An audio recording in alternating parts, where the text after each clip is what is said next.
So when is the right time to start hiring when you're creating content or as a business owner that wants to build out a team around your YouTube channel, your video podcast? What's kind of the mindset between the creator mindset and the business owner mindset, and how can we learn from those two mindsets? In this episode, we're going to be getting tactical, talking about hiring, delegation, and ultimately the entrepreneurial evolution. So whether you're just starting or more advanced, there's going to be a lot of nuggets in this episode. Today, I am joined by Jason Duncan. He is a former teacher turned entrepreneur who has built a multi-million-dollar business empire. And he's the mastermind behind the revolutionary Exit Without Exiting strategy. He's a best-selling author, and he's actually going to be breaking down that strategy, which we can all learn from, so that ultimately we can not just earn more money, but make a greater difference in the lives of people while honoring our values like family, like health, like legacy, and longevity. Jason, welcome to the show. Thank you, man. Glad to be here. It's an honor. So I want to ask you a question. Why should business owners create content? Why do you create content? Well, I think if you go back in history and you think about business in the 70s and 80s, like if you didn't have an ad in the yellow pages, you weren't in business. Nobody knew how to get in touch with you. And then in the 90s, when the advent of the internet and World Wide Web, 90s and the 2000s, it was like, hey, man, you got to have a website. You got to have a website. You're not in business if you don't have a website. Well, today, the economy is the same, but it's a different concept. The website's still important. Yellow pages are gone. You don't need those anymore. Website's important. But today, if you're not producing content, if you don't have a presence on social media, you're not in business. And we need to be in business. So I think that's why you produce content. When did you first start creating content, and what has that turned into today as far as what platforms, YouTube, podcasting, these different styles of content? It's funny. It's funny that you asked that, because I pulled up right before we got on the show. I pulled up my YouTube channel, and we use vidIQ as one of our tools to kind of see what's trending on, for our videos. And the video that's trending the most right now is one I did, and I'm looking at the date. I did it April 26, 2021. So not that terribly long ago. And it's on hire slow, fire fast. And it's terrible. Like I'm watching this thing going, oh my gosh, like I did this huge long introduction. I'm doing this ad for something like at the beginning, and I'm about, it's a 6-minute video. So it's not even that long, but I'm 2 minutes in. I haven't even started talking about the topic yet. So, I think Sean, I think it was back in, 2018, I started doing what I called Friday sales tips for YouTube. And it was a horizontal, I'd set up a camera or my phone, and I would just record doing a 3 or 4 minute sales tip. And I did it every Friday sales tips, hashtag Friday sales tips. And I started doing that, and I thought, well, this is pretty cool. And then when 2020 hit, COVID and all that crap, I was going through the 7 Habits of Highly Effective People by Stephen Covey. I think most people have probably heard of that. But there's a card deck, like a 52-week card deck. And I thought, you know what, 2020, like I'm going to create a video on one of these cards every single week. So I did that for a whole year, just committed to it. And since then, it's second nature. I mean, we produce, probably I produce at least 5 short form video pieces every week. We produce 3 or 4 long form videos every week, and we're trying to commit more and more to long form. But it's the beginning. Even though we've been doing this for several years, I still feel like I'm at the beginning. I don't know what the heck I'm doing. Yeah. And I think a lot of people could relate to that story. Getting started, it can be a challenge, the patience of building up momentum on the platforms. And I am curious, if you break down, which platforms would you say you're active on, and including podcasting? So podcasting, I do my podcast, and we produce that, and that goes out through Spotify, Apple Podcasts, and really any of the major podcast players. And then it's also on our website. You can listen directly on the website. But that also, we do video podcasts that goes on YouTube. And I'm in the process of setting up a separate channel just for the podcasts, as opposed to the channel where I do all my other content. So I'm not sure if that's the right play, but that's what we're going to be trying to do.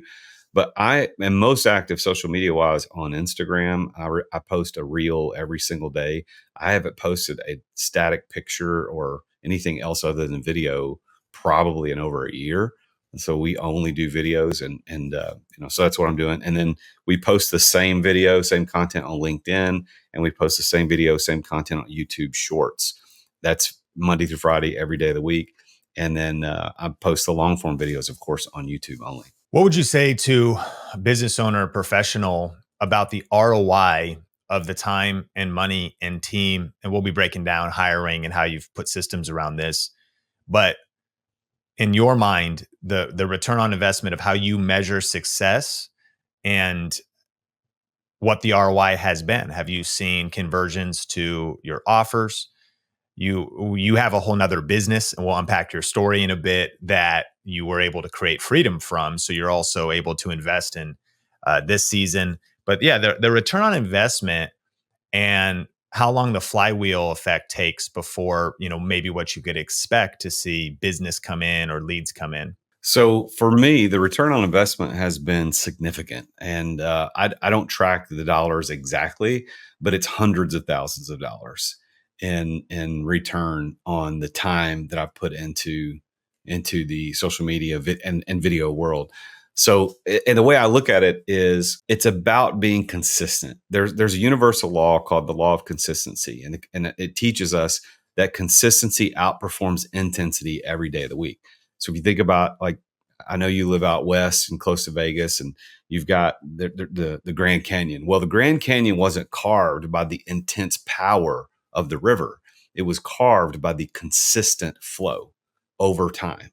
And so in business and in social media content, producing videos, that same thing applies. I believe in consistency. So that's why every single day we are posting, well, except for weekends, but Monday through Friday, we are posting something every single day on all the platforms that I'm on. Is the content always 100% on point? No. Am I putting crap up there just because I want to do something? No, but I am being consistent. So for me, the consistency over the years has made me hundreds of thousands of dollars. Just recently, I had a new client sign up for my mastermind. Two new clients actually sign up for my mastermind. And when I asked them, well, hey, how did you first find out about me? It's like, I've been following you on YouTube and Instagram for a while, and it's like, I'm ready to sign up. So one of those clients, actually, it was two groups of business partners.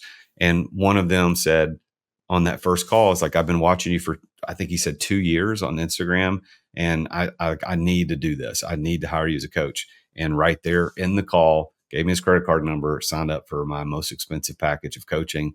And I'm working with him every week now. Same thing with the other guy. I said, how'd you find out about me? Well, I saw a couple of your YouTube videos and I saw this. And so I don't see direct where I post a video and then boom, people show up and pay me money, but it's just that consistency where I'm always present and people finally go, oh, I think I need to hire the real Jason Duncan. Are you a business owner or serious content creator that is struggling to crack the YouTube code? Are you feeling stuck, overwhelmed, or just plain frustrated with slow growth? If so, then our new one-on-one coaching program at viralvideocoach.com is your premier ticket to YouTube success. Becoming the authority in your niche, attracting engaged leads and loyal customers. We offer one-to-one coaching with our YouTube experts that'll help you get results fast, and a supportive community that's cheering you on. So if you're ready to stop wasting time with trial and error and to stop leaving money on the table, then head to viralvideocoach.com to apply to see if you qualify for our coaching program. But heads up, this offer is not for everybody. It's only for serious content creators and entrepreneurs that are ready to take action. So if that's you, head to viralvideocoach.com to apply or click the link in the show notes. All right, let's jump back into the episode. So break down for us a little bit of your backstory in business or businesses that ties into transitioning or expanding into personal brand coaching, and also what you're doing now and some of maybe the transitions that happened, or that other business still being active and you having created freedom. Give us kind of a context of what you've done and what you're doing. So if I go way back, so my first career, I was a pastor for 13 years. And so I was in pastoral ministry for 13 years through high school and college. And then I got sick of it and said, I got to go do something different somewhere else. I can make a big difference in the world. Went back and got a master's in education, and I started teaching school. And I love teaching school. And I thought I would teach 8th grade American history for the rest of my life. I really, really enjoyed it. The Great Recession had different plans because there were a lot of teacher cuts and budget cuts. And I didn't have tenure, even though I was the number one teacher in the county in my subject area. I was cut because I was the last guy hired and I didn't have tenure. That was the moment that forced me into entrepreneurship. So I decided to start a company. I started a company, and within a couple of years, we're doing 7 figures and things are going really well. And I built a substantial commercial brand, and we were doing projects all over the country, but I didn't have a personal brand and I wasn't doing any content. But I did believe in the power of video early on. And I ended up hiring a guy, he was a local guy here in Nashville who was a music artist. He was kind of up and coming here in Nashville. Now he's got lots of albums out, but he was doing videography kind of on the side. And so we met at a Starbucks and said, hey, I want somebody to help film my projects, because we were doing these lighting projects in hospitals and warehouses. And that said, people need to see the difference when we do this. So while I wasn't producing it for Instagram or YouTube, I was producing it for my website to show other potential clients, hey, this is what happens when you go from a dark building to a brighter building. This is what you can see in your electric bill when you go to LED, et cetera. So I was committed, even in that business, to video, although not in the same concept that we're probably talking about today with posting on YouTube. So we've got, we did dozens and dozens, maybe hundreds of videos of our clients and projects that we did. And then in 2020, that's when I started transitioning out of the daily operations of that business. And that's when the exit without exiting concept kind of became who it is, what it was. And I ended up writing a book about my experience. And now I'm the exit without exiting coach. I'm the XOS guy. I teach people the Exitor operating system. And now all of my content that I do online is about that. And so what was the name of that business? It was a lighting business of a kind? Yeah, it was Energy Lighting Services was the name of the business. And I've since exited that business totally. Completely. Yeah, totally. Completely. How long was the overlap? About 3 years. Okay. So you still, as the owner for 3 years, it was progressively running without you. And you started your personal brand and coaching brand during those 3 years. Yeah, what's funny is about the personal brand thing is that when I signed up for Instagram, which I think was in 2018, I can't remember exactly. Jason Duncan was already taken, and so I needed an Instagram, handle. And so I saw a lot of people had the real, or they had dots or underscores, and I thought, I'll just do the real. So it wasn't, I didn't do it because I was trying to be funny or anything. I just needed an Instagram name. So in I think it was like 2 years later, maybe a year and a half later, a lady on LinkedIn reached out to me. She was from New York and she was a personal branding coach.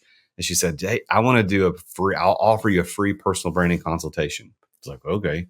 So she goes, well, send me all of your social media stuff. Send me everything you got going on. So I sent it all to her. And then I get on the phone with her for a 30-minute consult. And she's talking about what I do, what she sees me doing on Instagram. And it's a lot of, smoking cigars and motorcycles, hang out with guys and, family stuff, camping.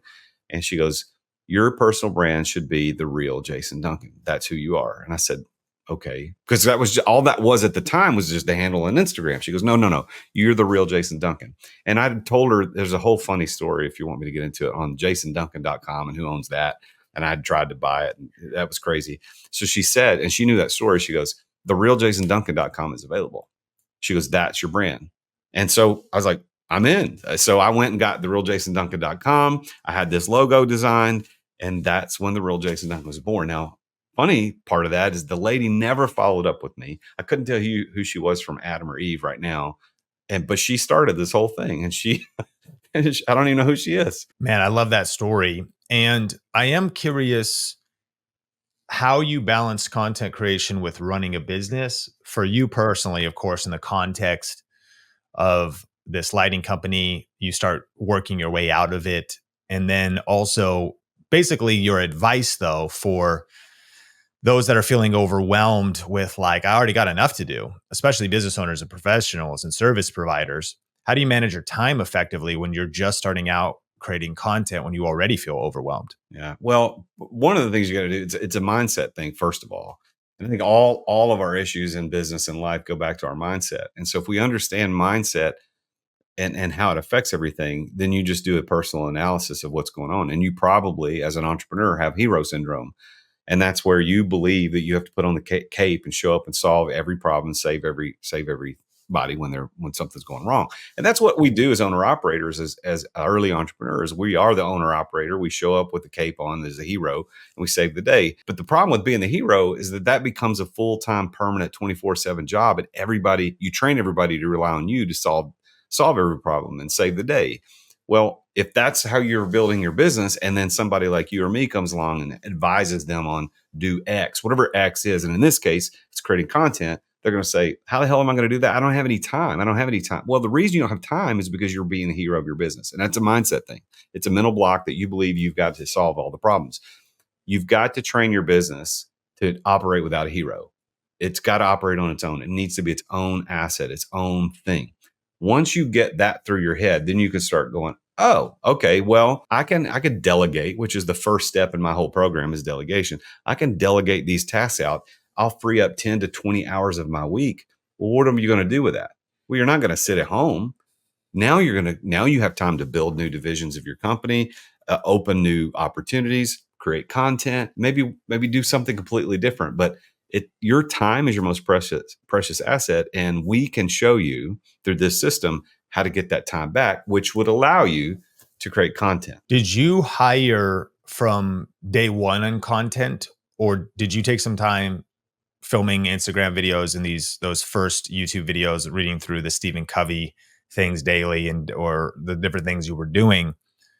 Did you learn some of the skills of editing and posting yourself, or did you day one use dollars from that you'd already built, already developed, the wealth you had already built to invest in this next season? I started off doing everything myself. I used InShot Pro, which is just a phone app. And man, if they'd have had a computer app, I may have held on to that that role of editing my own videos longer. For good or bad, I probably would have. I'm a creative guy. I got accepted to art colleges. I was going to be an artist. I wanted to be an artist and creative, but I ended up going into ministry. That's a whole other part of my story. But so I did it myself using InShot Pro on my phone, editing all of the short and long form videos. But when I started doing a podcast, which my first podcast recording was December 23rd of 2020, that week, I knew from that point forward, I can't edit these. It's going to be, first of all, those long form videos of podcasts are an hour long. I don't have time to do that because editing an hour long podcast video is probably 3 or 4 hours worth of work if you do it right. So I don't have time to do that. And then that was when I made a decision to bring on a video editor. And I can't even imagine what it would be like me having to do all that now. Every once in a while, I still have InShot on my phone. Every once in a while, I'll run it through and I'll create one real quick. But that's probably once every 2 or 3 months. I really leave it to my team. They do all of that. Well, I'm excited to unpack tips for when we finally want to pull the trigger, how you hired that editor or where you found them. But my question first is, how do you know when it's the right time to start hiring? If you are coaching listeners that are going to maybe go through a series of questions or a framework to know if they should pull the trigger, stretch, and hire someone to edit their video podcast, or when that's the right time? Well, I think for everybody, it's going to be a little bit different, but the reality is it's about time management and what you're trying to accomplish. So for me, when I hired the video editor, it wasn't really about, hey, if I hire this person to pay them X dollars a month, I'm going to create even more dollars a month as a result. Now, ultimately I did, but that wasn't a decision. Generally, I think when you hire people, you should have a 3-to-1 ratio that if you're going to pay $1, you should be making $3 back on that person's salary. Generally speaking, that's a rule of thumb. But when I was early on, starting a coaching business from scratch, I hired an assistant, full-time assistant, and I had an apprentice working with me, and they did a little bit of this stuff, but they weren't really the creatives. So when I made the decision to hire, I hired a virtual assistant in the Philippines to be my video editor. That to me was a time management issue. It's like, I have to produce content. I've got to be on socials. This is just a cost of doing business. Now, ultimately, that turned into way more than a 3-to-1 ratio, but it didn't at first. And when you start like that, like would I like to have a full US based team of editors and creators and graphic artists? Sure. But that's very expensive. And I'm not in a place where that's feasible for me financially. So I've got great video editors in the Philippines. I've got a full-time podcast manager in the Philippines who's been with me for almost 2 years. And so that doesn't cost a lot of money. It's a very small amount of money to get somebody on board to do that for you. Couple questions about this. What would you tell the business owner who just feels squeezed? Like maybe right now, economic pressures, revenue feels down a little bit, profitability is tough, and they're still working their butt off trying to just keep the plates in the air.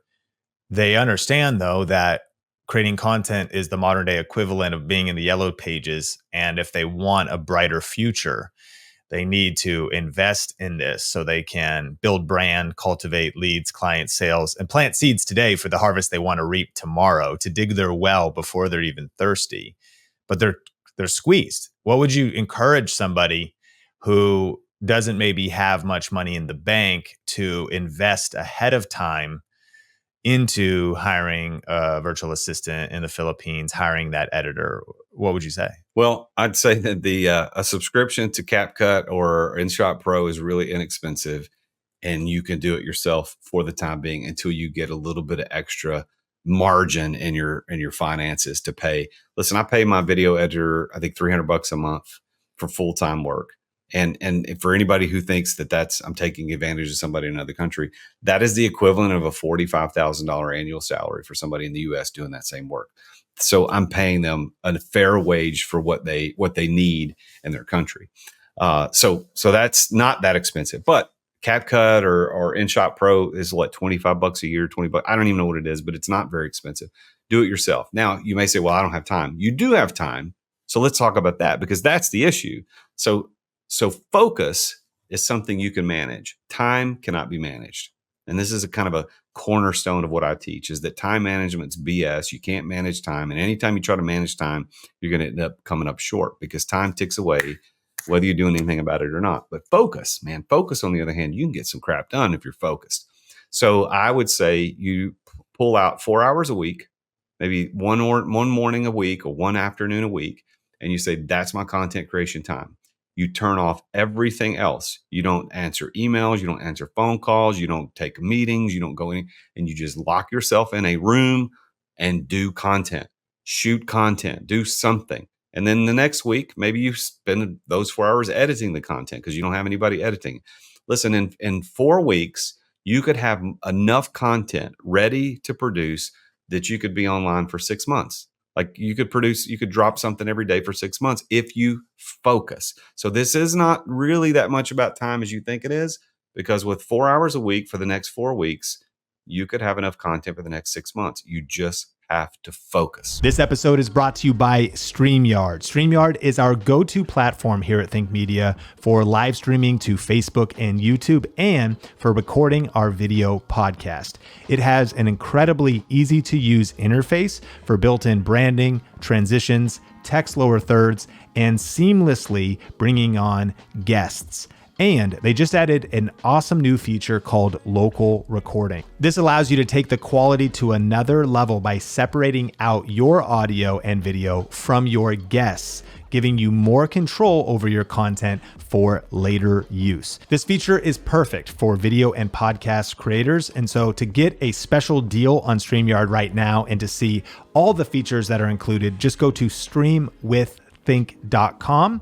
That is streamwiththink.com. Powerful. I've heard it said that focus stands for follow one course until successful. And dialing in our focus to build some momentum is going to be necessary, and it might take a season of sacrifice because we're trying to get the flywheel going. It's the upward spiral of success, and money and leads and momentum comes in. But as the owner operator, we have to be the one who gets that momentum going. What team members do you have? So you got this podcast coming out. You're posting a reel every single day. You're doing a couple long form YouTube videos a week. You're running a coaching business now, and you've exited your other business.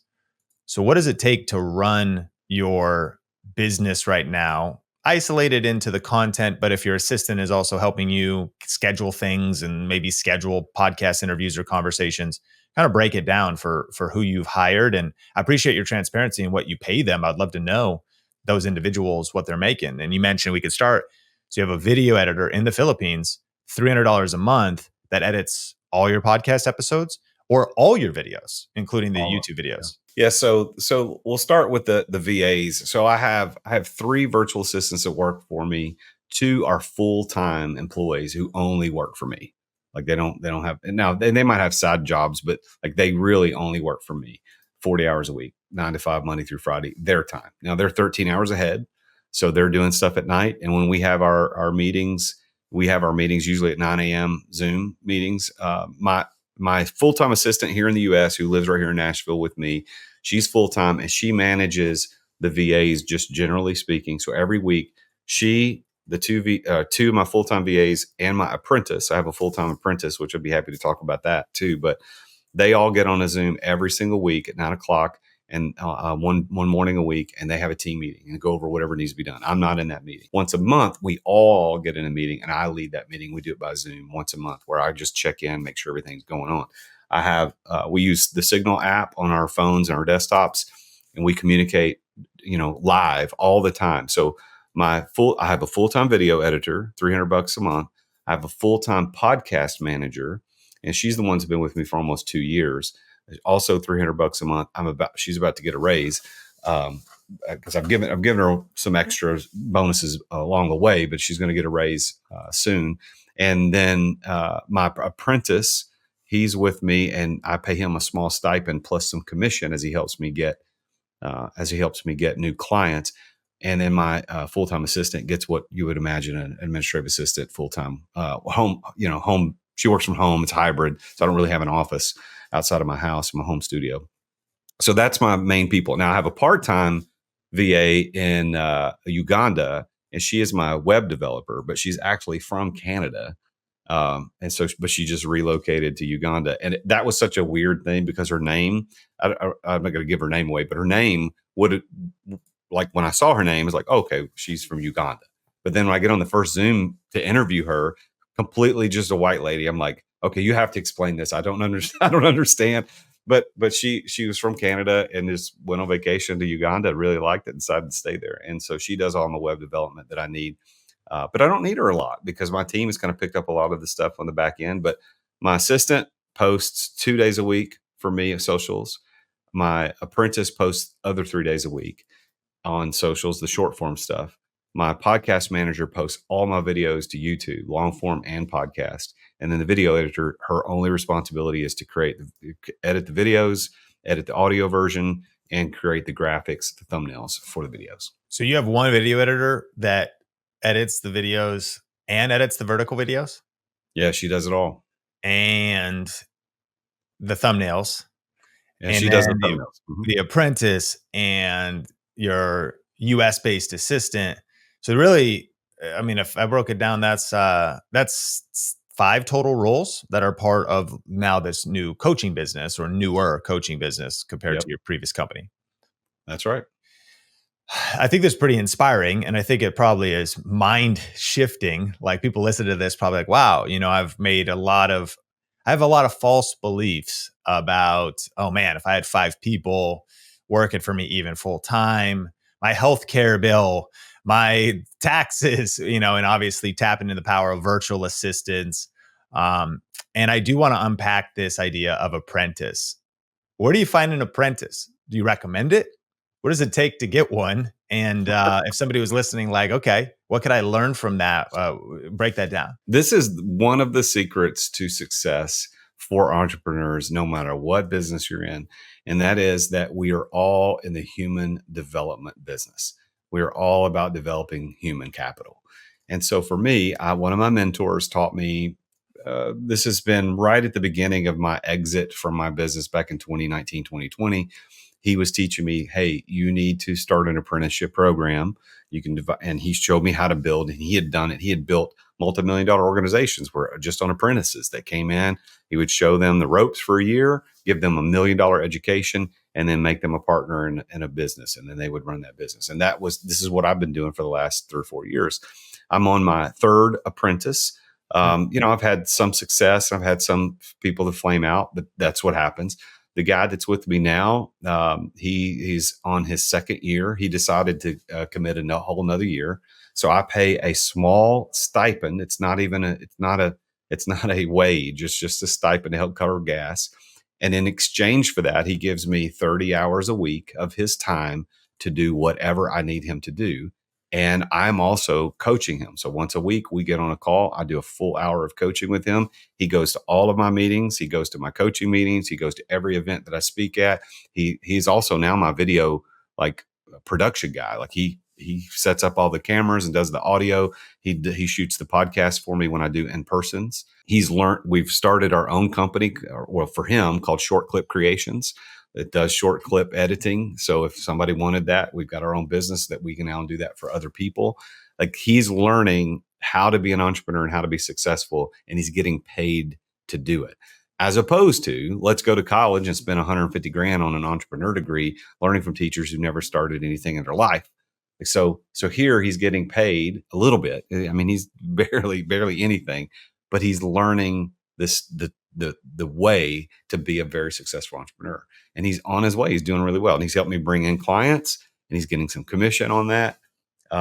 This is the best kept secret in the entrepreneurial world, is this idea of setting up an apprenticeship program. So if anybody's interested in seeing how I completely set mine up, my website, therealjasonduncan.com, you can go to that /PEAP, PEAP, /PEAP, and that stands for Professional Entrepreneur Apprenticeship Program.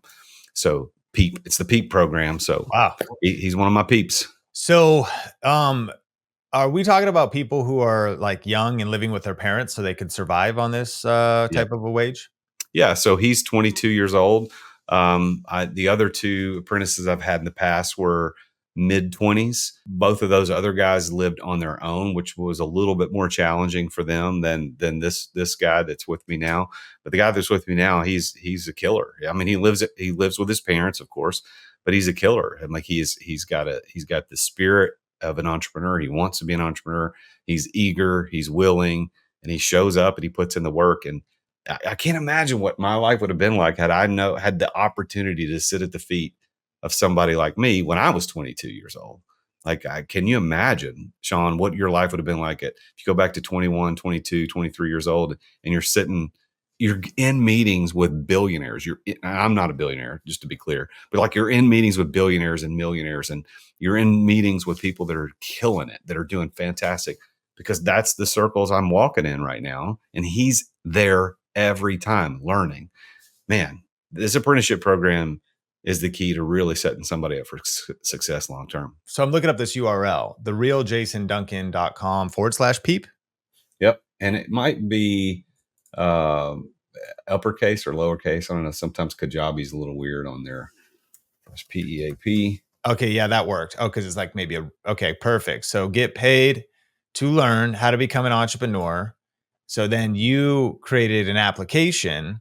So how did you find this individual? This is cool because people can look at, okay, you give between 22 and 29, lives in the Nashville area, has reliable transportation, can dedicate 30 hours a week. So you break it out, you explain everything. This is very smart.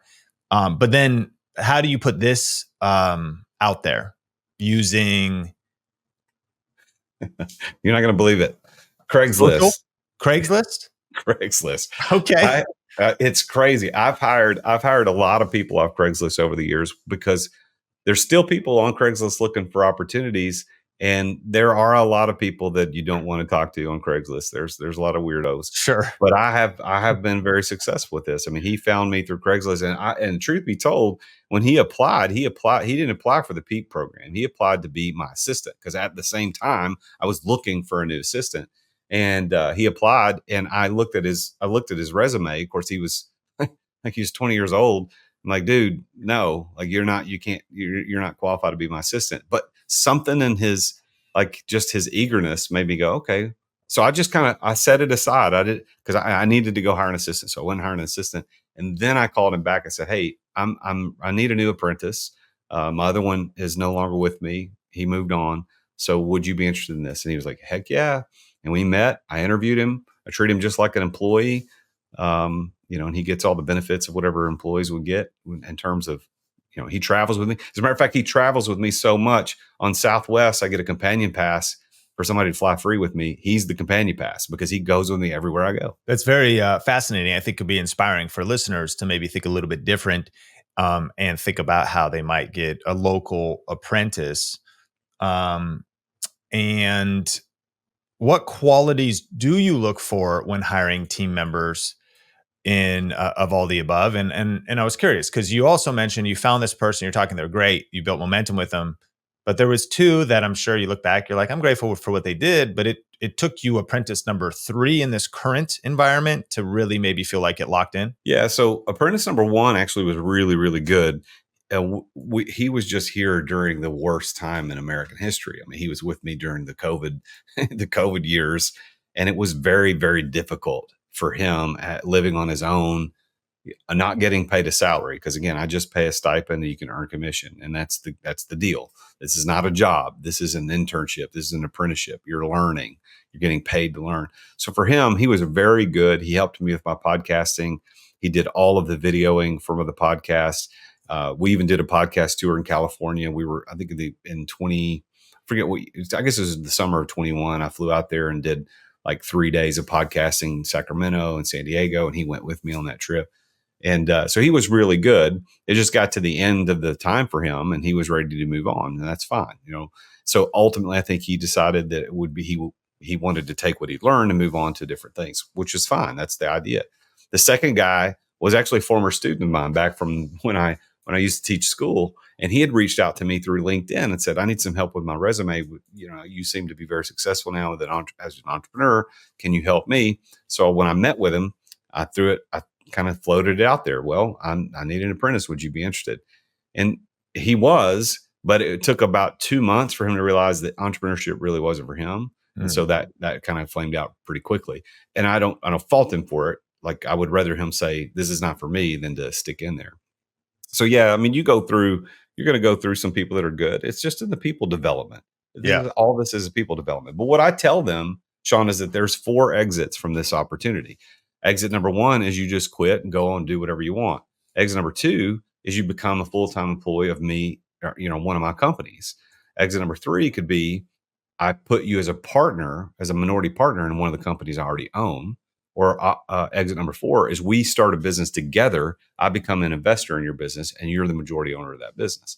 So those are 4 ways that this apprentice, at the end of his term can exit this. And it's designed as a 1-year program, but it's renewable. So if at the end of that 1 year, you're not ready to take one of those 4 exits, okay, we'll stick in for another year and we'll do it again. It's just like any other learning or apprenticeship program. And so your current apprentice, has he been there longer than a year? Yeah, he's in about almost a year and a half. He's been with me. And at the end of his first year, he said, I want to do this another year. Because he's really young, so he wasn't really ready to do any of those 4 exits. He's like, can I do another year? It's like, absolutely. But you did start Shortclip Creations, so you kind of did one exit. Well, he has to start a business. That was kind of you have to choose out of those 4 exits at a certain point. Part of the program requires you to choose, what are you going to do at the end of this? Which one of these you want to do? And he said, I would like to start a business. I was like, okay, well, then I worked with him for about 6 weeks on ideation, and he came up with 2 or 3 different ideas of what type of business he wanted to start. Ultimately, that's the one he landed on. He said, let's start this one, which made the most sense because we have the infrastructure ready to do it. We didn't need to build anything new. It's just a matter of marketing at this point. So he's struggling through that right now. We don't, it's I'm letting him scrape his knees. I don't need to come in and be the hero to save the day. He's got to figure this out on his own. But once he figures it out and he starts making money at this thing, he's going to go, holy crap, this actually works. Because he's learning the lessons. You truly are mentoring him. It's really powerful. So what qualities do you look for when hiring team members, especially in this recent era? And some of this may be transferable advice. Someone says, okay, I want to hire a video editor, $300 a month. What website? How do I go about it? And how to identify the qualities that might identify that could, predict them being someone great, like someone that you found here? So as far as just tactically on the website for the virtual assistants, we use things like virtualstaff.ph, onlinejobs.ph, stuff like that. I mean, there's lots of Filipino organizations that staff virtual assistants for people in Europe and the United States. It's pretty common. As a matter of fact, there's a lot of Americans who moved to the Philippines to set these organizations up because they know that a lot of us here in America need that access. But it's not just the Philippines. I've had VAs from Pakistan, from India, from South America, and then I have just had a lot of luck with Philippines with what I needed. So that's been what I look for. Now, qualities I'm looking for on hiring employees, whether it's a VA or otherwise, is I want to look for culture fit. Are they easy to talk to? Are they going to fit within our team? Are they going to fit within the culture? Because if you're really great at your job, but you're just a jerk to be around, or you're just cold, you're just like a cold fish. Like I don't want to be around that person, even though we're not working in the same office every day.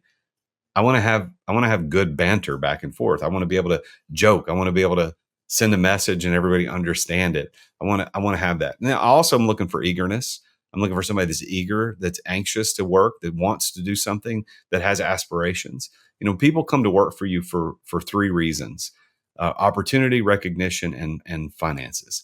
In that order, they want opportunity, and they want to be recognized, and they want to make money. So I want to make sure I've got people that actually want opportunity. They want recognition, not just money. That's strong. And did you have to go through to find your podcast manager and video editor? Did you get lucky? Was it your previous experience that you got it right on the first time? Or would you encourage people that, hey, you might invest for a month or two or three? Hiring is guessing. Firing is clarity. So on the podcast manager, I got, as you called it, lucky because she was the first one I hired, and she's still been with me 2 years later, almost 2 years later. She's been fantastic. Now we treat her like a full-time employee in terms of she's part of the team. Like she's in all of our communications. She shows up at all the meetings. I think a lot of time when we American entrepreneurs hire VAs, we treat them as a gig worker that's less than the same value as us, which is silly. They're just humans who live in a different country. And they have different financial needs and requirements, but they're humans just like us. They have all the same needs, and they want to belong. They want opportunity. They want recognition. So we've treated her exactly like anybody else on the team. She's been fantastic from day one. Now, before that, I'd hired a podcast production company here in the US to do it. And that was, of course, a lot more expensive, but they sucked. They were absolutely terrible. And I'd love to say their name because I don't think they deserve to be in business. This is how bad they did for me, but I'm not going to. But they were absolutely terrible. And through that experience, I said, you know what? I can do this better on my own. If I hired a VA, I could probably make this happen. And so I brought on Jade. Jade's been fantastic. She's been here, like I said, 2 years. She's great. Now, video editors, I've gone through, I think, 3 different video editors, but one was with me for about 7 or 8 months. And he had school issues that required him. He was a full-time student, had to dedicate to that. Then, or that was a she, excuse me. She had full-time school issues. Then the second editor, he was with me almost a year, and he just progressively just stopped doing his job. Like he stopped paying attention, and we could just tell his performance, just like you would have an employee who works in your office in the United States. Like they just sometimes stop doing their job. That's with him. And so I had to fire him. And, he understood. He took it like a man. It's like, okay, I get it. And I just hired a new one. And so she's been with us for a few weeks. And, I don't think it's any different hiring VAs as it would be hiring anybody in the US. You go through the same process, the same interview process, same questions, and you're going to have the same issues. What's the workflow and software to get a video produced, Dropbox it or Google Drive it over? You have to pay for extra space.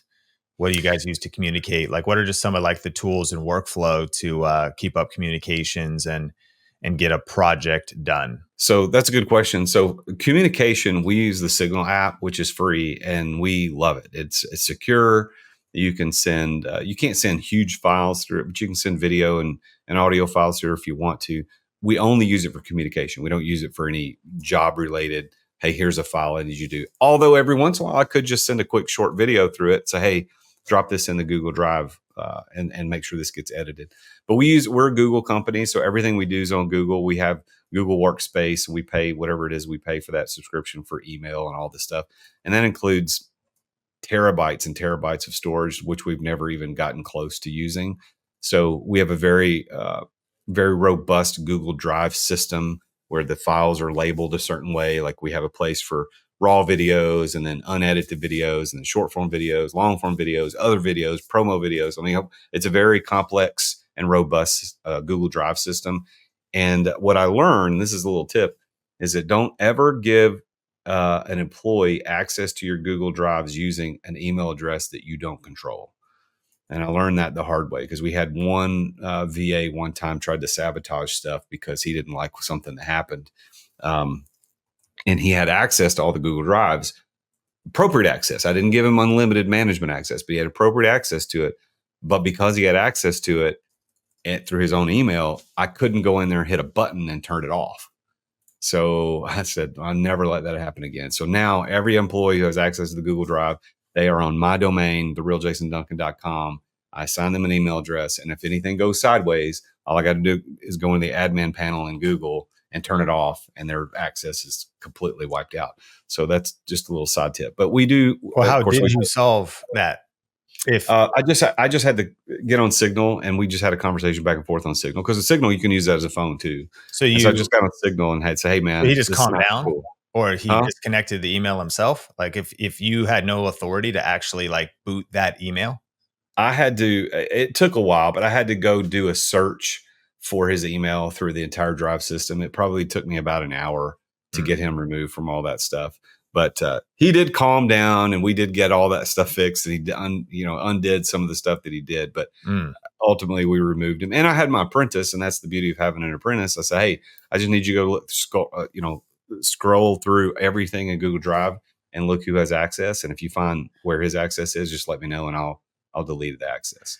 Who created the organization of your Google Drive? Originally, it was me. I started the organization, but once my team understood like what I wanted to accomplish, they are now in charge of keeping that organized.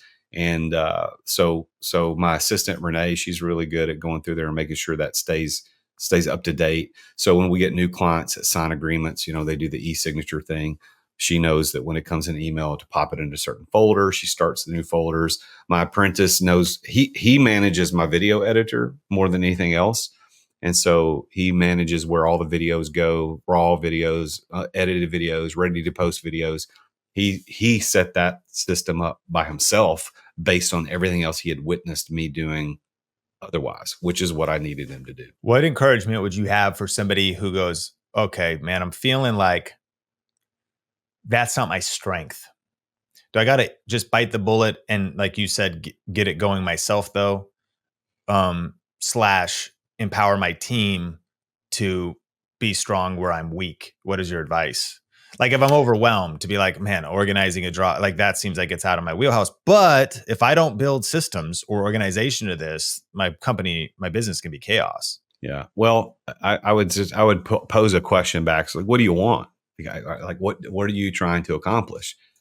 We all as humans find time to do what we want to do. That is a truism that is applied to everybody. So if you find yourself out on the weekends drinking and having a blast and going around with your buddies and doing things, okay, that's because you wanted to do that. Mm-hmm. If you want to produce content and you want to have organization inside your business, you can have it if you want it bad enough.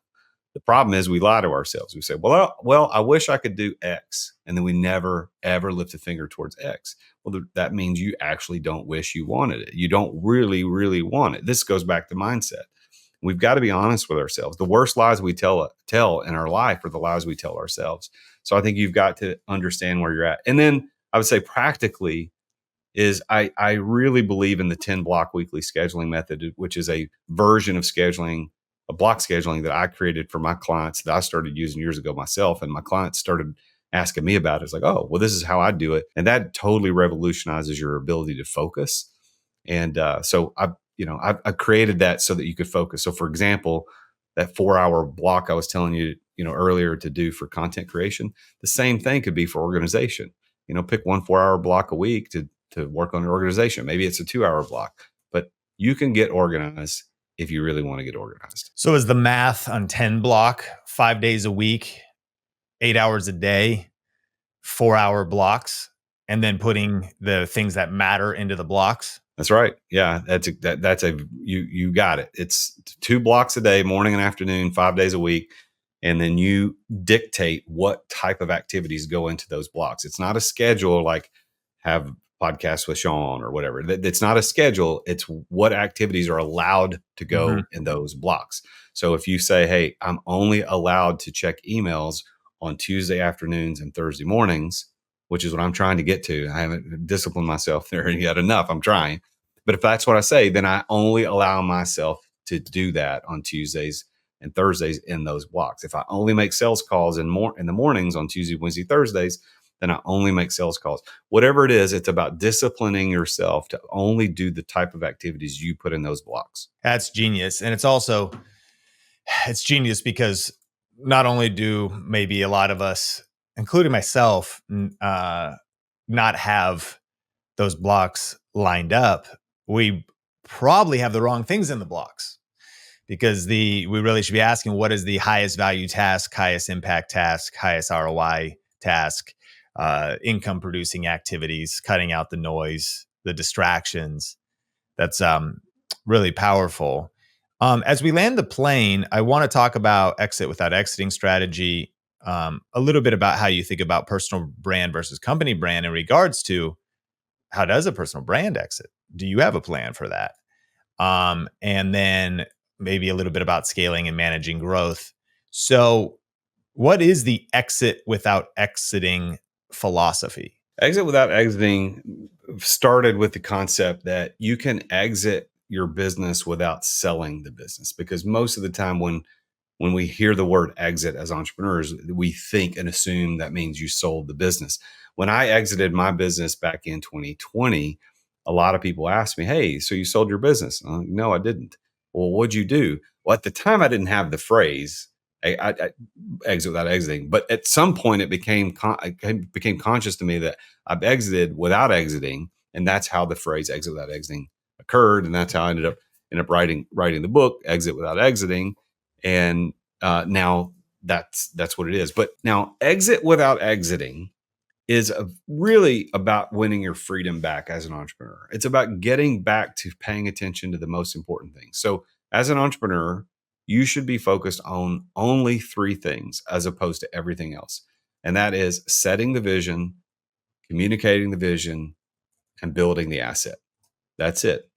Anything that's not related to setting the vision, communicating the vision, or building the asset, you shouldn't be involved in as the architect of your business. The architect of the business should only be doing those 3 things, which means, well, if you go back to the cliche, work in the business and work on the business, those 2 things, exit without exiting is a very deep and complex structure around how to work on it and not in it. As a matter of fact, if you really get into it, it's about working above it, not even on it. Okay. But what would you say then to the introduction of content creators? Or what would you say to an entrepreneur who is eliminated and delegated operations of their business? They're casting vision, they're communicating vision, and they're building the asset. Is building the asset mean you can do podcasting and vertical videos? So let's talk about that as an asset. So most businesses have very little value outside of the connection to the owner of the business. So there's no value in that. So if we're going to build the business as an asset that grows on its own, making us owner investors, not owner operators, then we've got to understand what assets need to be built to make the business worth more money. Well, today, good, high quality content can make a business worth a lot more money than a company that has no high quality content. And frankly, it doesn't even matter who creates that content as long as it's there. So if Sean, you and I were going into business together and we were going to go look at buying a business, it could be anything. Maybe it's a car wash and we're going to buy this car wash.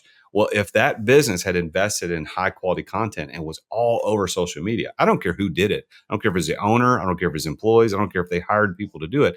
The fact that they have content makes that business more valuable to me because now I've got more eyeballs looking at my car wash than I would have had otherwise. So building the asset, I think part of that is, of course, creating content. So You have to create content because content is part of your asset. I mean, I've got one video that went super viral where I was a guest on somebody else's podcast that got me 30 plus million views. That is an asset now in my portfolio because people recognize me from, not everybody, but people recognize me from that video. Like, oh, you're that guy that talked about don't say divorce. I remember that. I remember seeing that. So that is an asset. Now, is that if I did a valuation of the business, is my valuator going to say, oh, well, that's worth something? Probably not. But the person who's buying my business, if that's a core part of who I am, they're going to go, oh, yeah, that actually makes the business worth a little bit more money, and he'd be willing to pay more. Okay, so content could be part of the asset, but what would you again say? I mean, is this the difference between personal brand and company brand? And maybe what your plan is. Like, if you enjoy what you're doing, you're going to keep doing these podcasts, you're going to keep being in these vertical videos, but you're no longer working above the business. You're still working in it as talent and as a face. So what is your thinking about that? And this idea of the creator economy, is there some level where in some cases they are saying you can't really exit a personal brand unless you're Tony Robbins, unless you're Jim Rohn, and you've created a level of IP. And certainly if you've created a system or a certification or a coaching program or something, I've absolutely been building out like our main academy and the levels of Video Ranking Academy to be a system and a proprietary process, and there's coaches around it. So I could see elements of moving that way, but there is a point where I'm like, okay, if Sean Cannell stops pedaling the bike kind of stops. And I can use old content for a while, but where are we going to be in 10 or 20 years? So what do you think about this personal brand applying this exit without exiting philosophy? So there's several different levels to that and layers of that conversation. So as a coach, which is what I am today, like I am purely a business coach. I work with entrepreneurs.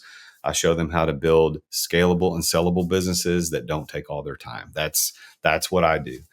I am operating as a coach in the center of what God made me to be. I'm using my gifts of leadership and teaching every day. This is who I am. Even if tomorrow, the financial gods handed me a check for $10 billion, I would continue to be a coach. I would continue to do what I'm doing. And I would continue to charge for it, by the way, because people who pay attention. You don't get value for things that you do get for free, generally speaking.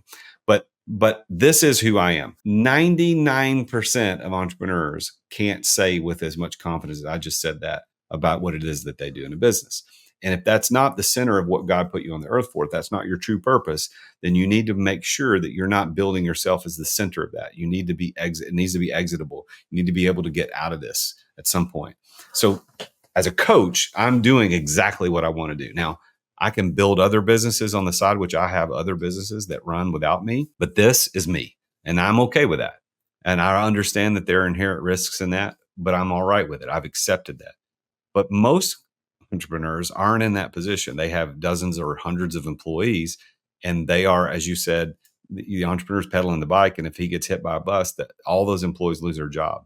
That to me is a little bit selfish. I think it's a little bit not paying attention to what should be paying attention to. There's a way to build businesses outside of that personal brand that aren't necessarily coaching. So I'll give you an example. In my business, even though coaching is who I am and what I do, and I don't have any problems with being the center of it, I am building a mastermind group. My mastermind's called the Exitor Club, and we're growing pretty significantly. We've almost tripled in size this year. We're going to continue to, I hope, double again in the next 6 or 8 months. I can see long term that there could be Exitor Club, chapters or whatever in cities across the world. That's bigger than me. Now, while I'm the tip of the spear in terms of the content and the creation of the content and the attracting people into it, I'm also in the background building the brand of the Exitor Club, where it has its own thing. When we do events, it's really about the Exitor Club. It's not about JD. It's not about me. It's about the Exitor Club. And that takes time. Like, had I just started the Exitor Club, nobody knew what the hell that was. Nobody knew what it was about. I had to be the front man to get out there and do it. But long term, my long play is that I'm going to eventually, that will be the main brand, and I will still be the real Jason Duncan. but the main brand I position is going to be the Exitor Club. So I think for entrepreneurs, you need to start doing the same thing. Accept the mantle of being the face, accept the mantle of being the content creator, but just know that long term, this ain't about you. This is about something else. I think about Joe Polish. I mean, Joe Polish has built the Genius Network into a significant powerhouse of a mastermind here in the United States. And I was just talking to somebody today who's a member of that. And, if he passed away, God forbid, or if he got hit by a bus or something, like the Genius Network has reached a point where it would probably continue, although there would be some fallout. I get it. But like that's a coaching company that could survive without him. Tony Robbins, Unleash the Power Within. I don't know that he's built it to where if something happens to him, that keeps going, but it will for a while. But I think we as a coach, as a content creator, whatever it is we're doing, we got to understand there's another play here. There's another level to this that we got to accept that should be bigger than us. Yeah, that's powerful. And using your personal brand to build non-personal brands, to build assets that can scale a bigger picture, and being committed to that process and the time it takes. Jason, you've added a lot of value here. I want to make sure people can check out your resources. We will have a link to your book in the show notes as usual, as well as everything else that we've talked about in this episode. Always check out the show notes, whether you listen on audio or video. But Jason, if you want to shout out how people can connect with you, go deeper with you, how can people follow up? Well, thank you, Sean. It's been a great conversation. It's made me really kind of deeply think more about my content creation strategy, my teamwork that I've got on my team. So thank you for that. I would encourage people to follow me on YouTube and Instagram and LinkedIn at The Real Jason Duncan, at The Real Jason Duncan. That's also my website, The Real Jason Duncan. And by the way, just to call back to what we were talking about a few minutes ago with the 10-block weekly schedule, I've got a free resource that if anybody wants to download that, I've got a whole video that I teach how to do it and some templates. And you can go to therealjasonduncan.com/10block, and it's the number 10 BLOCK. So therealjasonduncan.com/10block. It's a free resource. You get instant access. But if anybody's interested in that, then go check it out. Well, Jason, I appreciate you. And there were so many tactics and so much value in this episode. And so thank you so much for sharing. And Think Media Podcast, if you did get value today, like, rate, review, share, whether it's on video or audio, that always means the world and helps us help more people. So thank you for that. My name is Sean Cannell, your guide to building a profitable YouTube channel. And I'm excited to connect with you in the next episode.